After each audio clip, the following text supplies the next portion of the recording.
शिशु माने केवल भविष्य ना लगे, शिशु माने आज के समय में समाज का एक मूल्यवान सम्पद लगे।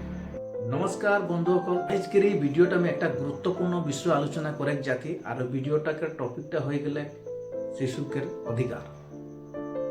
आज ये शिशुकेर अधिकार के विषय में लेके हमने सभी सजाग होने लगी। शिशुकेर अधिकार की है और किरकम से हमने जाने के लगी ओटा के विषय में लेके आज मैं सादरी भाषा में वीडियो बनाती। तोरा वीडियोटा अंत तक से देखबा, आशा करो थी तोरा शिशुकेर अधिकार के विषय में जाने पारबा। तो चलो वीडियोटा के आरम्भ करब। शिशु माने केवल भविष्य ना लगे, शिशु माने आज के समय में समाज का एक मूल्यवान सम्पद लगे। किंतु प्रश्न एकटाई, निजर बच्चा के अधिकार के विषय में आपनी कितना जानिला। प्रथम तो जाने के लगी शिशुर अधिकार माने की।